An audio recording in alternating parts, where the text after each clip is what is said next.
2021 में जब Pushpa the rise I तो it prove to be a big success at the box office. तो it was inevitable कि भाई इसका सीक्वल तो आएगा ही आएगा, क्योंकि इतने सारे आर्क्स जो कि पार्ट 1 के एंड में ओपन किए थे उन्हें तो कंक्लूड करना ही करना था कि भाई मंगल सीनू और पुष्पा की राइवलरी अब क्या मोड़ लेगी, या फिर जाली रेड्डी अपना पेबैक कैसे करने वाला है, या फिर मोस्ट इंपॉर्टेंटली पुष्पा और शेखावत का जो फेस ऑफ है वो कैसे होगा। और इन्हीं आर्क्स को फर्दर एक्सप्लोर करना, और पुष्पा जो कि अब पावर लेवल में काफी ऊपर जा चुका है अब इन चैलेंजेस को कैसे फेस करेगा, इस चीज की क्यूरियोसिटी ने पुष्पा 2 की हाइप में और एडिशन किया। बट अगेन मैं ये कहूंगा कि अगर एक एम्बिशियस सीक्वल के पर्सपेक्टिव में इसको रख कर देखें तो वो एम्बिशन कहीं ना कहीं अपने फ्रूटेशन पे नहीं आ पाया मेरे अकॉर्डिंग। पर्सनली मेरे लिए चीजें काफी हाफ कुक्ड रह गई स्टोरी में, और जिस तरह से मैंने सोचा था कि भाई चीजें आगे बढ़ेंगी उस क्वांटिटी में स्टोरी वैसे आगे नहीं बढ़ पाई। बेसिकली जो पूरा प्रोग्रेशन था प्लॉट का that was very very less, and I don't know कि मेरी इसी बात का मेरी पिछली वीडियो में लोगों ने क्या मतलब निकाल लिया। मैंने बिना किसी गाली गलौज के प्रोफेशनली इस फिल्म को डाइसेक्ट किया, जो कि मेरा काम है। एंड रिव्यू का मतलब ही है कि आपका जो पर्सनल आउटलुक है फिल्म का उसको लोगों के सामने रखना। मैंने ये कहीं भी नहीं कहा कि भाई तुम फिल्म देखने मत जाओ,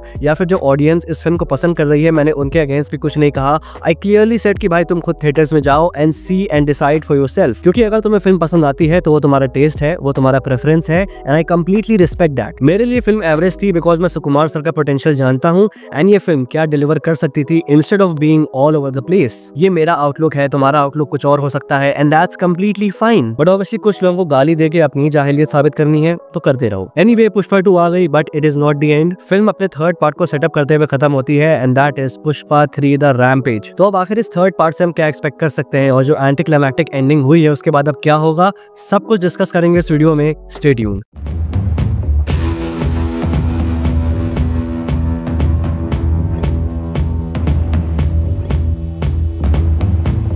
तो पार्ट 3 के ऊपर बढ़ने से पहले लेट्स समराइज कि भाई पार्ट 2 में आखिर हुआ क्या। तो भाई Pushpa who is now the head of the syndicate एक लैविश लाइफ जी रहा है अपनी वाइफ अपनी माँ के साथ। He is at the top of his game, लेकिन ये सब होने के बाद भी something is not well in Pushpa's life. Kind of कह सकते हैं कि पुष्पा कहीं ना कहीं एक form of low self esteem suffer करता है, क्योंकि उसके पास मोनेटी फैमिली का नाम नहीं है। ये एक ऐसा घाव है जो कि उसके अंदर हमेशा ताजा रहता है। उसका बड़ा भाई मोहन भी उससे नफरत करता है बिकॉज उसकी नजर में पुष्पा एक नाजायज औलाद है जो कि सिर्फ वासना का नतीजा है। जो कोर प्लॉट है पुष्पा का वो तब किक ऑफ करता है जब श्रीवल्ली पुष्पा से रिक्वेस्ट करती है कि वो एक फोटो खिंचवाए सीएम के साथ। तो पुष्पा तुरंत मिनिस्टर सिद्धप्पा के साथ सीएम हाउस जाता भी है, जहाँ पर सीएम उसको देख के खुश भी होता है, बट उसके साथ फोटो खिंचवाने से मना कर देता है बिकॉज ये कंप्लीटली उसके रेपुटेशन के अगेंस्ट जाएगा कि भाई वो एक स्मगलर के साथ फोटो खिंचवाते हुए दिख जाए। जिस चीज से ऑफेंड होकर पुष्पा डिसाइड करता है कि भाई अब वो सरकार पलटेगा एंड अब वो सिद्धप्पा को सीएम बनाएगा, बट उसके लिए चाहिए फंड्स, ढेर सारे फंड्स, और उतने फंड्स के लिए पुष्पा को अपने बिजनेस से और ज्यादा रेवेन्यू चाहिए, जिसके लिए पुष्पा अपने बिजनेस को इंटरनेशनल ले जाता है, जहां वो मालदीव्स में हमीद नाम के एक डीलर के साथ 2000 टन सैंडलवुड की डील करता है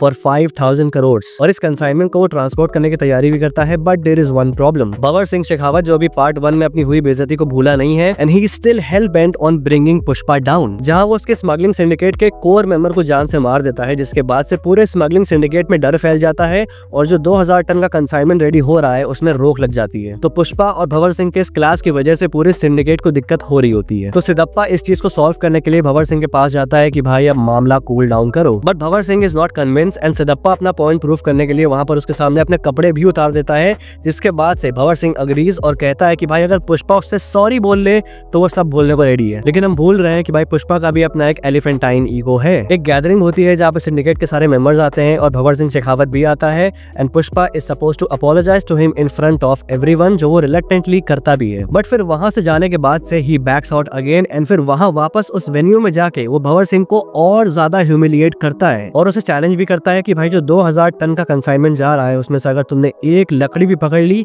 तो भाई मैं अपना नाम बदल लूंगा। जिसके बाद एक कैट एंड माउस चेज होती है which is personally my favourite part of the film apart from the Jatara sequence, और वहां शेखावत जैसे तैसे उसके ट्रक्स को टेक डाउन भी करता है, बट इट टर्न्स आउट कि उन ट्रक्स में सैंडलवुड नहीं सैंड्रा है। सैंडलवुड जैसा ही बट कोई वैल्यू नहीं, और पुष्पा ने बड़ी स्मार्टली चंदन की लकड़ियों को बैलगाड़ी बना के उन्हें ट्रांसपोर्ट कर दिया, और इस बात को बिना जाने भंवर सिंह ने पूरे न्यूज में ढिंडोरा भी पीट दिया, जो कि अगर अब एक्सपोज हो गया तो भाई बेइज्जती होगी। तो इस चीज को कवर अप करने के लिए भंवर सिंह शेखावत पुष्पा के सारे कंसाइनमेंट को ट्रैक करता है और रामेश्वरम पहुंच जाता है, लेकिन वहां पर भी पुष्पा उसे ट्रिक करके सारे कंसाइनमेंट को श्रीलंका पहुंचा देता है। And enraged by all of this Bhanwar Singh उस सारे नकली सैंडलवुड को आग लगाता है और उसी के बीच खुद भी मर जाता है। लेकिन जैसा कि सिनेमा का एक रूल है कि भाई अगर कैरेक्टर की लास्ट लाश सामने नहीं आई तो इसका मतलब देयर इज अ चांस कि भाई वो नहीं मरा। सेम यहाँ पर भी हो सकता है। और अभी एक तरफ भंवर सिंह वाली डस्ट सेटल भी नहीं हुई और एक और नए विलन की एंट्री हो जाती है, बुग्गी, जो कि सेंट्रल मिनिस्टर कोगटम वीरा प्रताप रेड्डी का भतीजा होता है और वो पुष्पा की भतीजी यानी कि मोहन की बेटी को किडनैप कर लेता है, जिसके बाद पुष्पा गोस फुल साइको और वो बुग्गी और उसके बाकी सारे लोगों को जान से मार देता है। उसका ये एक्शन मोहन के दिल में उसके लिए एक सॉफ्ट स्पॉट बनाता है, जिसके बाद से वो पुष्पा के घर जाता है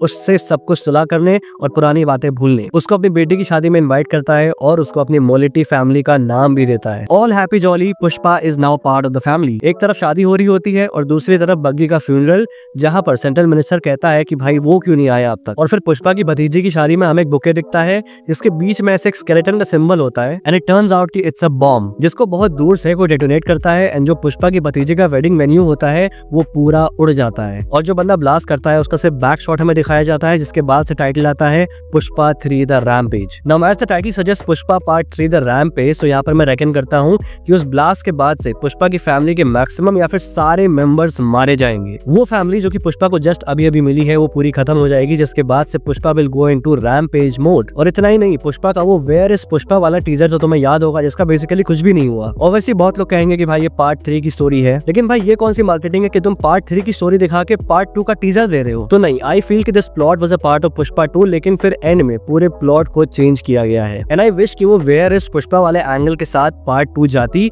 तो we could have gotten a much better film. पर चलो एटलीस्ट पार्ट 3 के अनाउंसमेंट के साथ एक चीज तो है कि वेयर इज पुष्पा वाले प्लॉट को इंटीग्रेट करने का एक विंडो तो क्रिएट हो गया कि भाई जो ब्लास्ट होगा उसके बाद से पुष्पा एक बहुत बड़ा सेटबैक फेस करेगा जो कि उसके दुश्मनों को एक मौका देगा उसको टेक डाउन करने का, जिसके बाद से Pushpa will be on the run और गायब हो जाएगा। एंड फिर ये वेयर इज पुष्पा जहां पर वो अब हाइडिंग में रहेगा कुछ वक्त तक एंड देन वापस आके he will be in rampage mode और बदला लेगा। दूसरी चीज आती है कि भाई वो बंदा जो कि एंड में ब्लास्ट करता है वो आखिर है कौन, and that is a mystery because वो ऑल ऑफ अ सडन आ गया, कोई प्रीवियस मेंशन, कोई हिंट नहीं, जिसकी वजह से इस एंट्री का कोई बहुत ही खास इंपैक्ट नहीं आया। Take an example of Rolex, भले ही उसकी एंट्री फिल्म के एंड में होती है लेकिन पूरे फिल्म के दौरान उसे मेंशन किया जाता है, उसको बिल्डअप भी दिया जाता है, जहां पर जो विलन है सांथानम वो तक उससे अपने खौफ को जाहिर करता है। So mentally the audience is prepared कि भाई there is someone called Rolex जो कि सांथानम से भी डेंजरस है and when he enters the rest is history. अब पुष्पा 2 के एंड में ही विलन कौन है हम नहीं बता सकते। माय बेस्ट गेस इज कि जो सेंट्रल मिनिस्टर है उससे रिलेटेड ये कोई हो सकता है, शायद बग्गी का भाई हो सकता है जो कि मर गया। रूमर्स है कि विजय देवरकोंडा इस विलन का रोल प्ले करने वाले हैं पार्ट 3 में। एक और सवाल आता है वो जापान वाला सीक्वेंस फिल्म की स्टार्टिंग में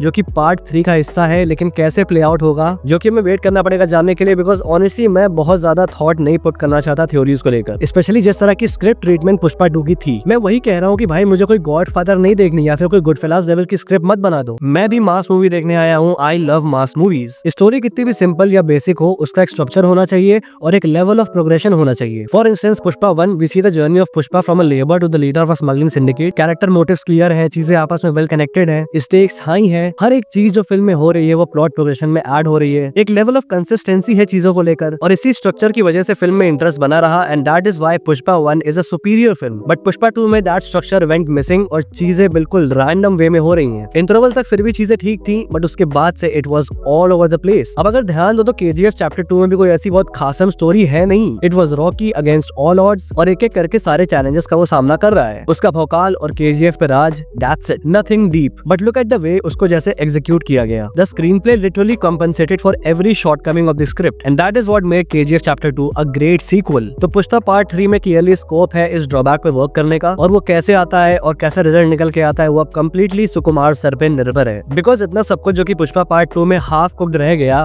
वो एक डिसएडवांटेज तो है, लेकिन पार्ट 3 के लिए एक एडवांटेज है कि इन्हीं सब चीजों को वापस से पिकअप करके प्रॉपर तरह से एग्जीक्यूट किया जाए। तो भाई यहाँ पे खत्म होता है स्पॉइलर टॉक वीडियो। बाकी अपने ओपिनियंस को कमेंट बॉक्स में लिख के जरूर से बताना और अगर वीडियो पसंद आए तो लाइक कर देना और अगर पहली बार यहाँ पे आए हो तो सब्सक्राइब करना मत भूलना ऐसी और वीडियोस के लिए। Till then, this is our Pop Culture at signing off. We'll see you guys in the next video and thanks for watching.